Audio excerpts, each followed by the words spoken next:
Well, good morning to those of you that are calling in from the East Coast, and I guess the West, and our international folks. Good afternoon to you. My name is Kelly Fairbairn. I want to welcome you to this webinar. A couple of disclaimers. I mentioned just a minute ago, we have a storm passing through the area. So you may hear some of that going on in the background, but we'll push forward and hopefully all that will go well. This is our Beyond Begging webinar, and it's really around how to involve managers in training. You know, there's no getting around for us that managers are really critical in the learning and the transfer of learning and getting good return on investment for the training that we do in our organizations. And as talent management professionals and learning and development professionals, there's some unique barriers that we face in getting that involvement.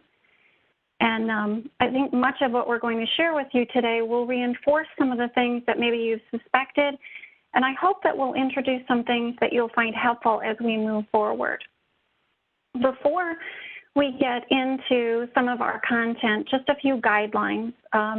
Lots of us now with technology are familiar with this, but it may be helpful to us nonetheless. If you don't have a physical mute and unmute button on your phone, you can do that by pressing *6, and that works like a toggle switch. And then we do have the opportunity and have turned on the opportunity for you to chat. So you're welcome to chat and pose questions to myself. I'll do my best to keep up with those and respond here. I wanted to let you know that we have kept the participant list private only because there's some people who are like me, more introverted, and they want to kind of hang out, maybe have a cup of coffee, eat their lunch, and listen. So we will, if you are interested, you're certainly welcome to put your information in the chat box so that others know who you are and where you're from as well. So those are a few guidelines.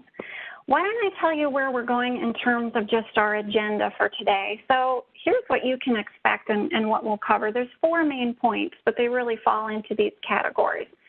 The first is you are absolutely not alone in the challenge of getting managers to participate and support their direct reports in training.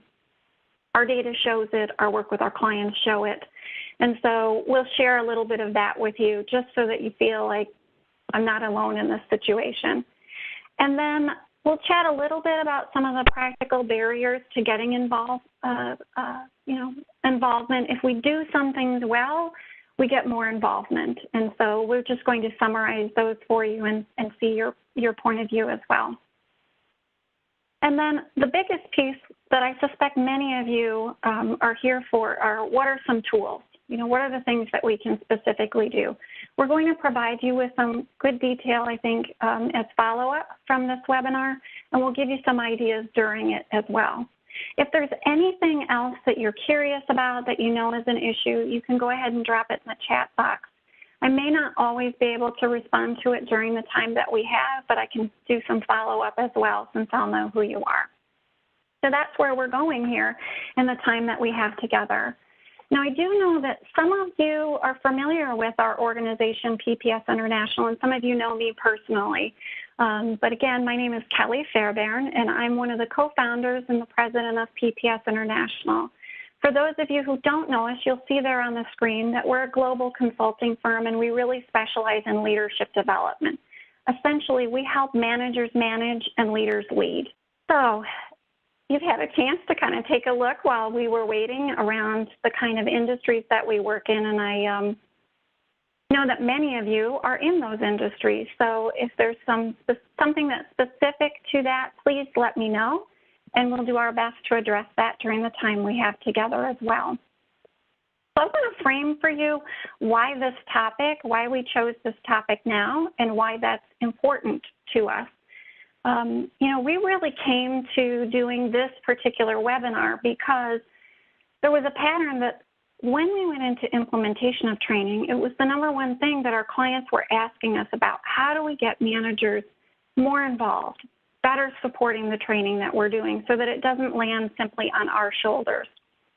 And so that came up again and again. And then we also see in our own data, our data shows us that regardless of the industry, the level, the profession, the training topic, that manager involvement is one of the lowest metrics that we come across. Some of you who are clients know that we have a metrics dashboard. And when we send that dashboard out, if something's below a threshold that we want, it'll turn red on the dashboard. And it doesn't happen very often, fortunately. But what does happen is that there's one area on that dashboard that's consistently 10 points behind the other areas. And so I'll share with you this and then give you an opportunity to kind of take a look. As you look at this, you know, hypothetically speaking, where is it that the box is going to turn red? Well, in the area of implementation, which is really what we're interested in, right? So when we are doing our work, implementation, you know, success for us means that people are going to use the skills that we're teaching. And so we're always interested to know, do people feel like they have sufficient skills? Do they have opportunities in their current role to use what they're being taught? And importantly, does their supervisor or their manager encourage them to use what they've learned on the job? And when we look at the data, the area that's almost always this 10 points behind is the manager and supervisor support. And I know that that's something that you face as well. Otherwise, you wouldn't have invested time to come and be with us in these few minutes. So I want to ask you, just from your experience, and you can either, you can type it on the chart, you can put it in the chat box, you can even unmute yourself and take a look and give us some, from your experience, what are the biggest barriers that you face in getting manager involvement? So a couple of these just to, you know, get us started here. And I see some folks putting in here that time's a big barrier. Others are saying that they have a challenge in just getting them to know what it is they need to do. Somebody's pointing out they don't take it as a priority, right? There's a whole lot of other things that are on their plates. They have competing priorities, and especially if our businesses are growing or we're going through transition, and so development becomes secondary. Great. Great. Yeah, so I'm saying great, but not necessarily so great for us who are trying to get that kind of involvement.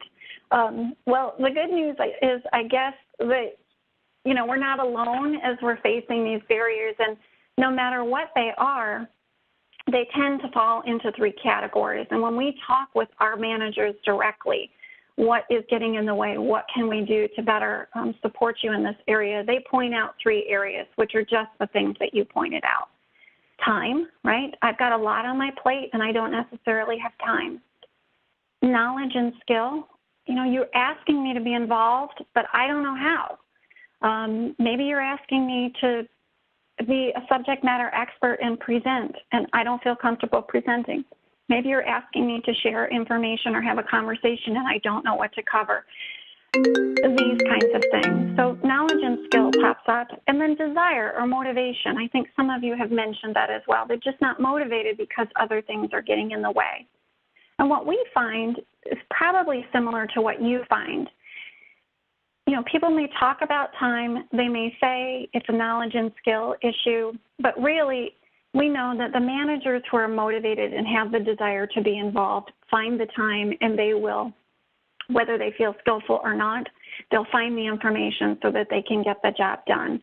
So for us, that area of desire is one of the more challenging to overcome and address. The simplest, I think, for us in our professions is addressing the issue of knowledge and skill. So let's just take that off the table right away.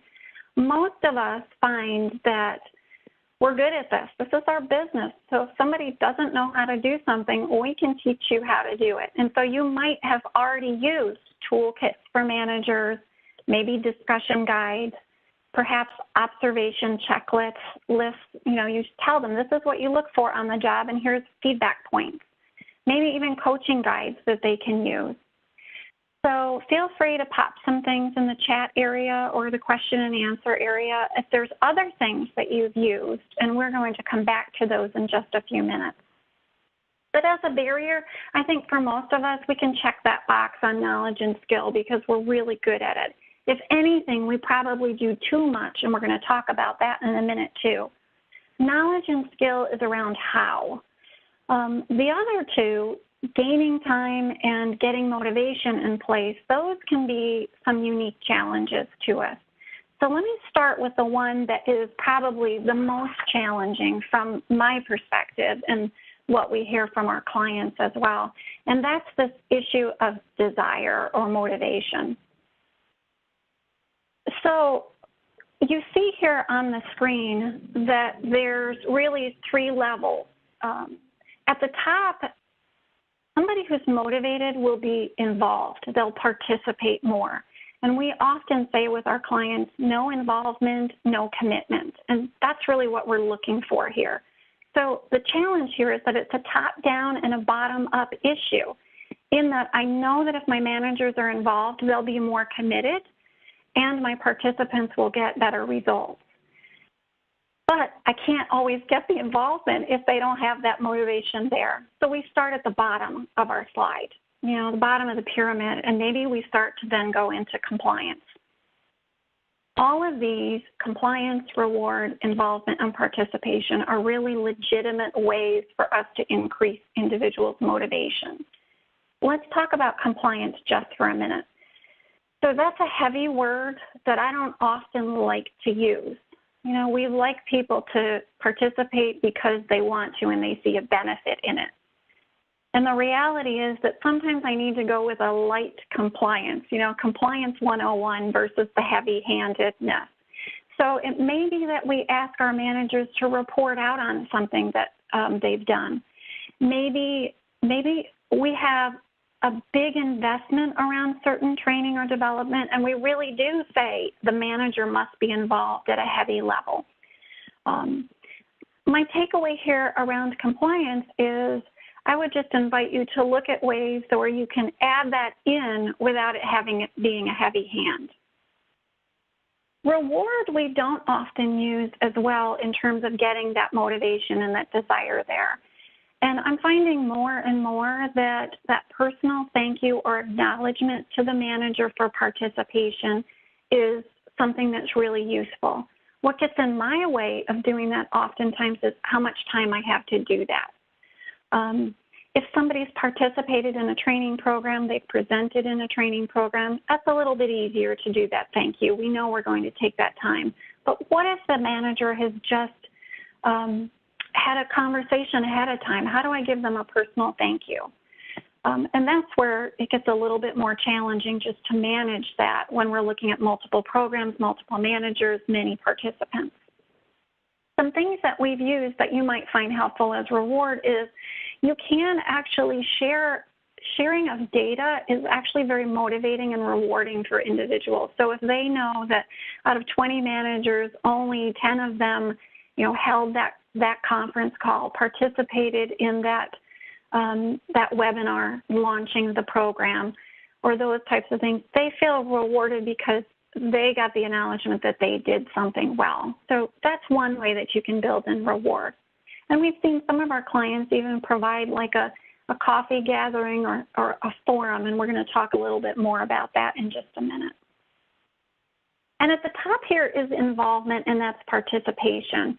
And that's ultimately what we're going for. But each incremental element of participation that we give does build the motivation for the manager. The more invested he or she is, the more involved and we tend to see them be. And you've probably experienced that as well.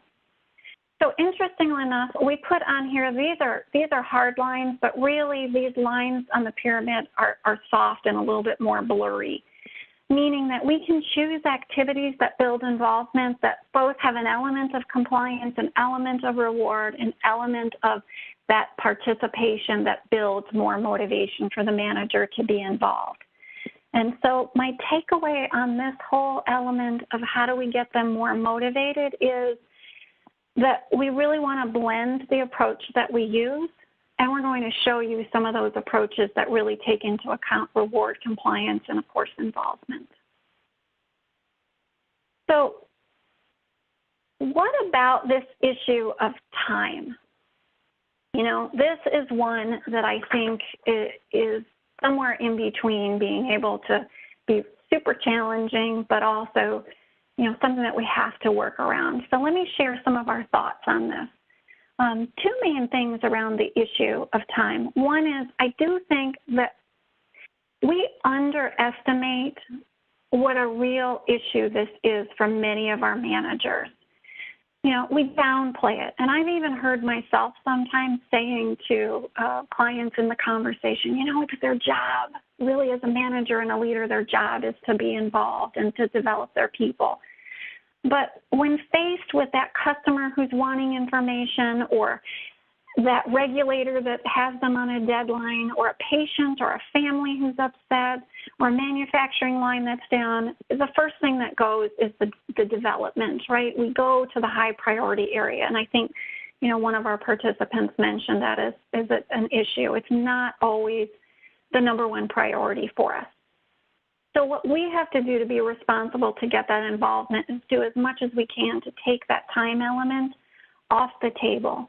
And so two things that really help with that you see here on the screen.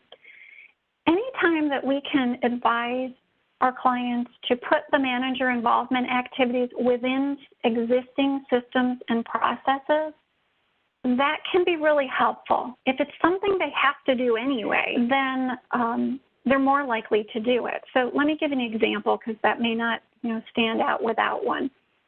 We have some clients who hold shift change meetings, and they have 5 minutes, sometimes 6 minutes, you know, at the start of a shift with their associates. And so the manager then at that time can actually use that to build involvement. And what we saw one group do was they asked the managers, you know, just a show of hands, so of you, who's going to the upcoming training? And so they had their associates raise their hand, and they said, you know, I just want to go around and quickly, what do you want to get from it? And they let them have one sentence. Didn't take much time. And then the manager shared and said, this is what's important. What I'd like to see you gain from it is X, Y, or Z.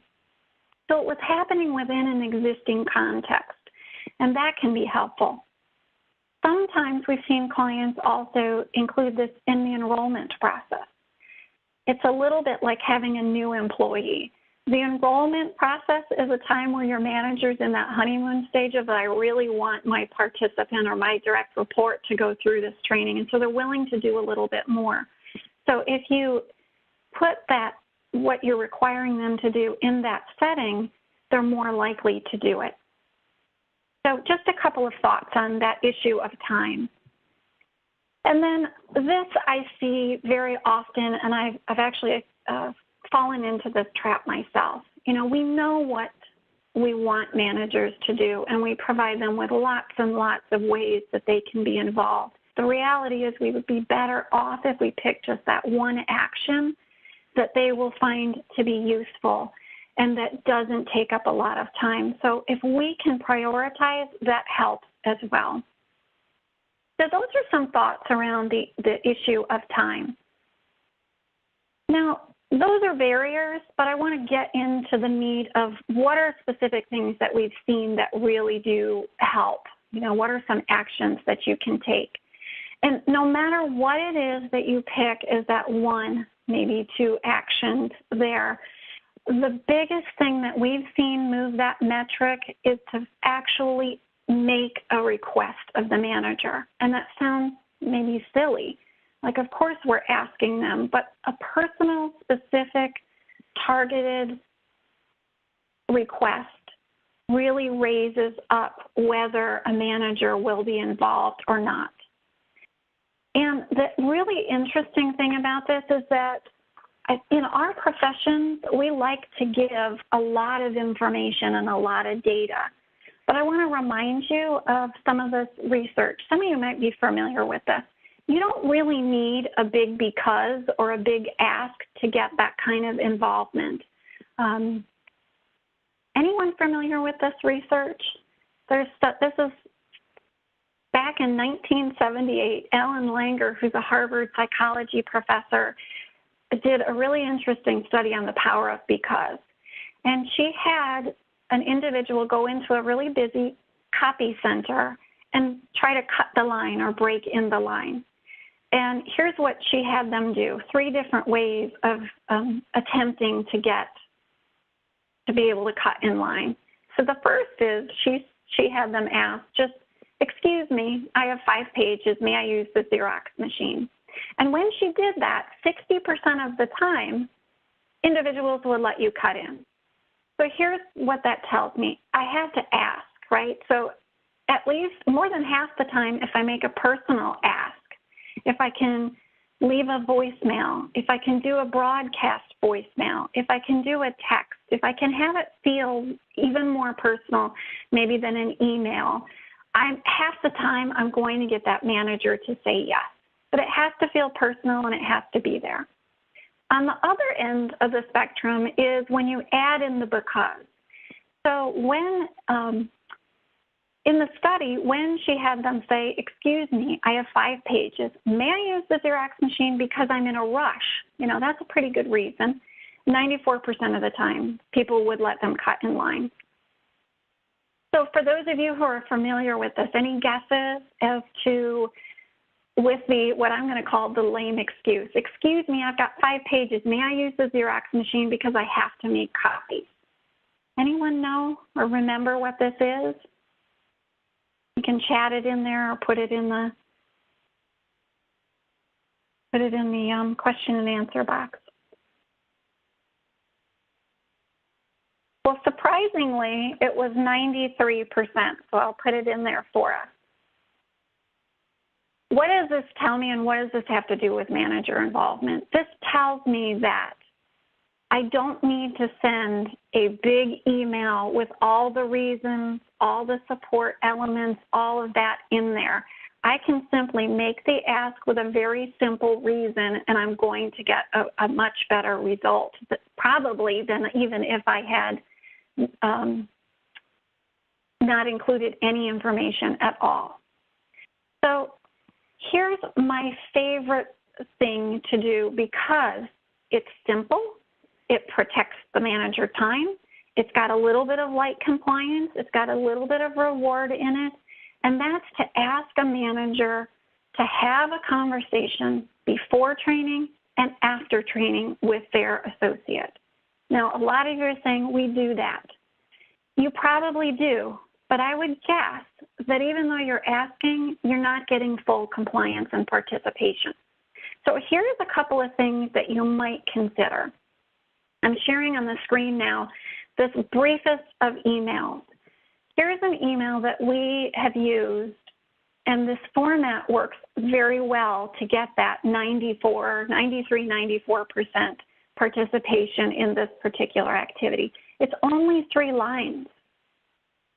Here's the part that feels personal. I see that Kelly's scheduled to attend this upcoming program.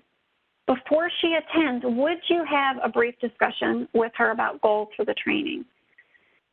Here's the how, the knowledge piece, in parentheses, what she wants from it and what you want from it for her. So that's our ask. And here's the because. This is really helpful for Kelly to get the most from the workshop. 1 sentence, small, not going to take a lot of time for them. And then here's our compliance and our reward piece. Once you've talked, use this link. Now for us, we use a web form, and I'm going to show you what's behind that link in just a minute in Smartsheet. But we ask them to go to this link and submit just a few words on training goals. And we say this helps us in planning and tracking so that they know we are tracking this.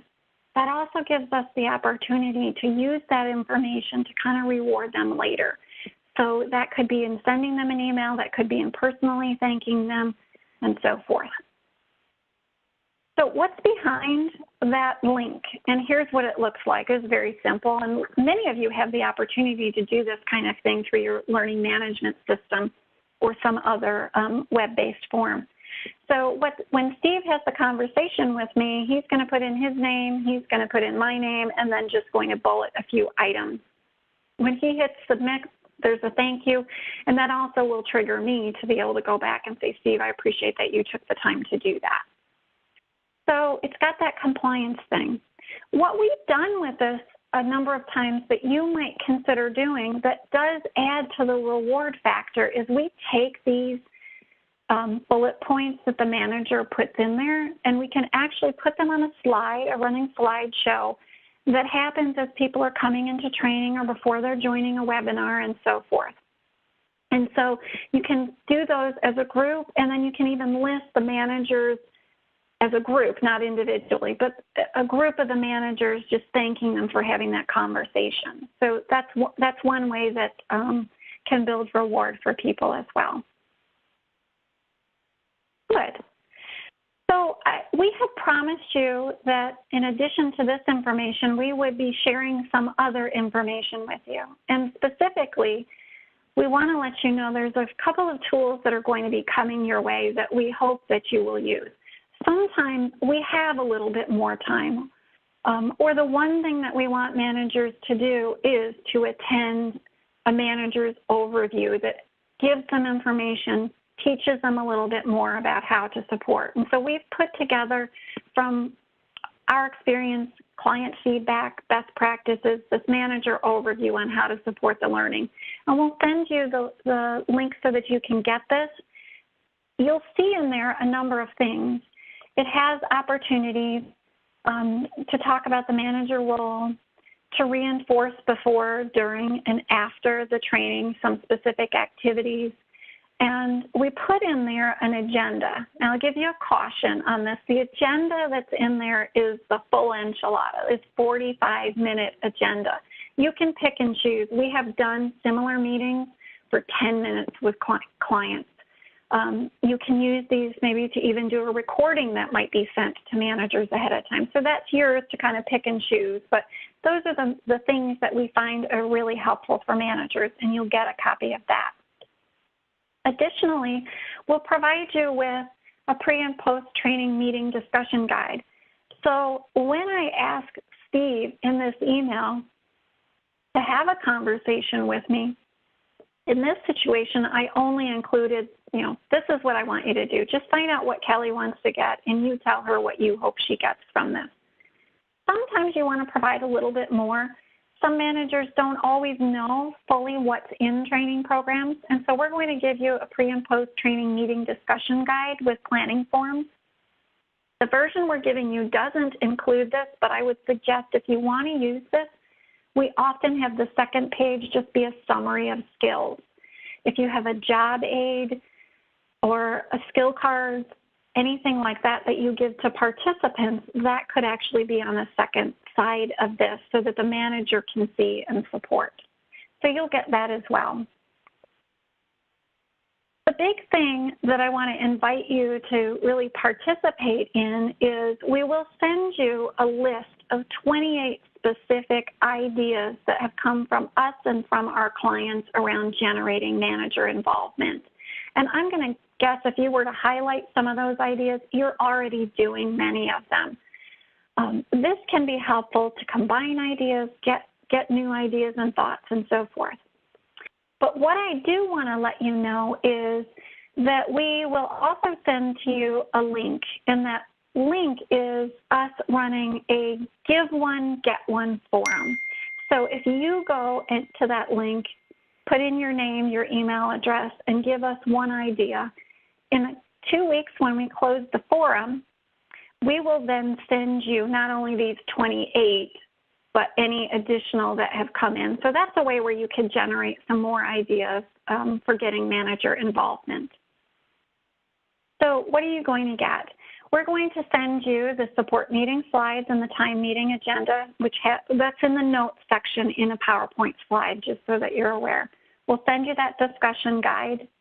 We will send you the current idea list and that link so that if you participate, you could get some more ideas. And we'll send you this recording link with a password. For those of you who are interested in this particular slide deck, there's a couple of ways. We could include that as well.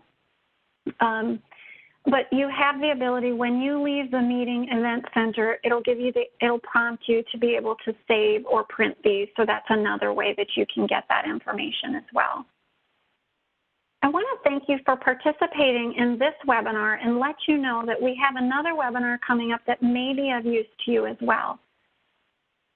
Those of you who work with us know that we offer the Interaction Style Self-Profile. It's available in 11 languages. It's a personality profile that's really useful for team building, individual development, and coaching, really helpful for sales and service as well. And so we're going to do a mini certification session.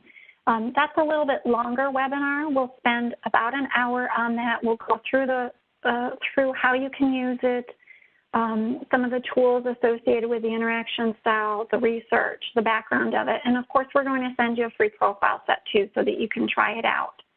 So that may be something of interest to you, and that's happening May 2nd from 11:30 to 12:30 Eastern. The other thing that I want to invite you, our goal in working with our clients and our colleagues is that we want to be sure that we're sharing generously of our information. So if there's a topic, a challenge, something that's going on for you, we'd love to know about it because that could help inform us to do other webinars like this. Meanwhile, thanks so much for participating. Do stay in touch. We are fairly active on social media, and we have a resource center on our website where we post tools like this, examples, and so forth. Thanks so much for participating. We look forward to working with you in the future. Bye-bye.